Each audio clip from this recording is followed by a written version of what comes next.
Hi, Room 41. This is going to be our last lesson on gathering evidence for our essays. So far, we've practiced making a list of all the ways that our thesis statements are true. Then we practiced writing mini stories to prove our statements are true. And then we took a poll. Hopefully you got a chance to do that over our spring break.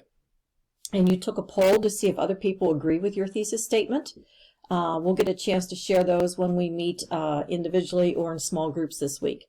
The last thing we're going to learn how to do is to do the research to prove that your thesis statement is true. Now, this is what teachers call a slippery slope. That means I can teach you how to do this, but this is one of the things that fourth graders find very overwhelming. They love the idea of research and reading and the internet and watching videos, and next thing you know, they get caught up in it so much that they've forgotten that they need to be taking notes and getting their research to move on with the project, which is writing an essay. So when I say writers do the research to prove their thesis statement is true, you have to be very focused. You have to concentrate on exactly what you need and then get to that point quickly so you can get back to writing your essay. So let's look at this. What do writers do when they research to prove that their thesis statement is true? Well, this is the final way that we're going to do this. And most of you do not need to do research for your thesis statement. I know what your topics are, and you don't need to get on the internet to find evidence about how wonderful your mom is. And I don't need to get on the internet to find out that teachers aren't the only ones who teach children to learn. Children learn from their families, children learn from activities outside of school, and children learn from media, technology. So I could probably get online and find some information about how technology can be good for kids. So there might be a piece of research in there that I might need.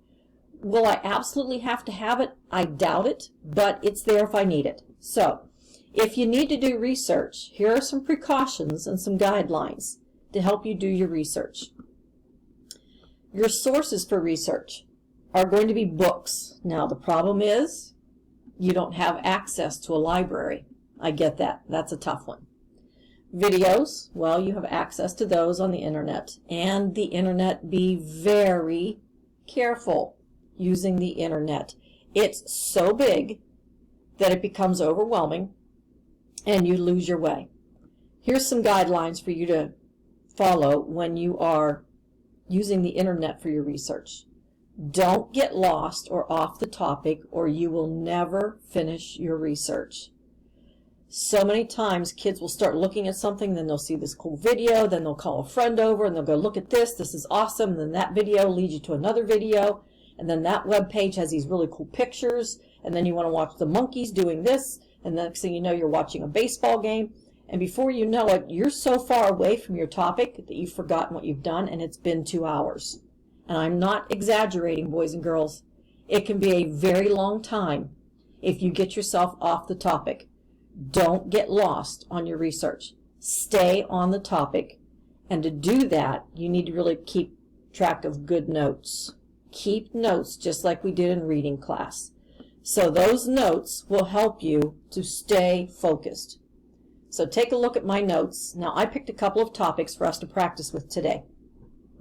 I picked a topic of bats. Now, I don't think anybody's doing an essay on the importance of bats or how awful bats are or how wonderful bats are.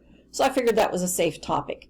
So before I wander into that big world of the internet, I need to have a plan. I need to know exactly what I'm looking for when it comes to bats. Maybe my essay is about bats, their life cycle, the food they eat, and their habitat. That's all I need. And I don't need pages and pages and pages and pages of research. I need some quick notes that I can turn into sentences in my paragraph, because that's basically what it's going to be. Each of those is going to be a paragraph. So do I need to write down 10 pages of information about bats' life cycles? No. I need a couple of words to help remind me of the way I can turn those into sentences. Now, watch what happens when I go to the internet. So I'm going to open the internet to Google, as you can see here, and I'm just going to type in the word bats, because that's what a fourth grader would do. They're going to type in bats. Now, look over here at this information right here. This is the scary part. There's about 992 million websites about bats. Think about that. 992 million results. There is no way you can sift through that. Your topic is too broad. It's too big. Next thing you know, you're going to be scrolling down through here and you're going, oh, I don't know. Oh, what about that one? What about that one? And you're looking through them thinking, that might be cool. And then you look at it and there's pictures. And then there's the CDC. And what do they have to do with bats? And then you get curious and you click on it. And then the zoo.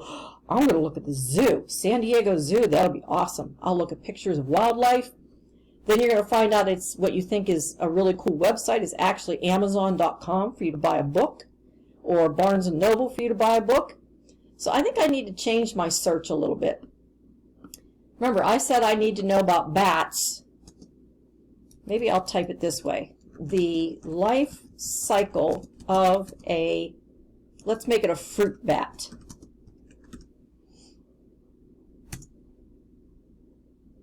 Okay, I'm still at 13 million results. 13 million. And again, if I start scrolling down through here, I might find some good websites. I'm going to look at all these cool pictures, then I'm going to click on them, and then I'm going to wonder, like, oh, wait a minute, that might be the life cycle. That might be a good picture to use. And next thing you know, you find yourself lost. Look through some of these websites and look for something that you recognize. Some of these I don't recognize. Animals.mom.me. TrueTechInc.com. PeakDesigns.com. I don't know those websites. I don't want to trust them if I don't know them. Here's one called Bat Worlds. That might be interesting. Sciencing.com. Life cycle of bats for sciencing. What if I did this? What if I go up here and life cycle of fruit bats for kids. Okay, now it took me down to 9 million. Still, 9 million. 9 million. I can't go through all those. Let's see if there's something easier now. SlideShare, there's Peak Designs. Oh, Britannica. That's an encyclopedia. I recognize that. Here's one called Science Club for Kids. That might be useful. Okay, don't get lost in this, because this page will go on and on and on, and down here you'll be hitting next, next, next, next, and next. That goes on for a long time. So I have to be very careful when I'm working on my research so that I'm only getting what I need. Life cycles for bats. And then I do research food that bats would eat. And then I do another search, and I try to narrow my search down to the habitat of a fruit bat and narrow it down. Now, in here, how much do you think I need? I allowed myself 1, 2, 3, 4, 5, 6, 7, 8 spaces for me to jot down some notes, just like we did in reading. I don't need a lot, boys and girls. You're writing a paragraph about the life cycle of bats. Just a paragraph. That's all you need. You don't need pages and pages of notes. I'm going to go and do a search on the food that fruit bats eat. I think I kind of figured that one out. Fruit bats. And then habitat. The habitat of a fruit bat. Jot down some words. Do not copy from the internet. What if some of you wanted to do some research about Sidney Crosby? Oh my goodness. I wonder how much research you would get on Sidney Crosby.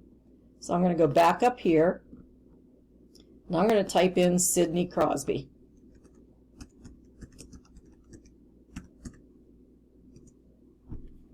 And my hits are 14 million. 14 million hits on Sidney Crosby.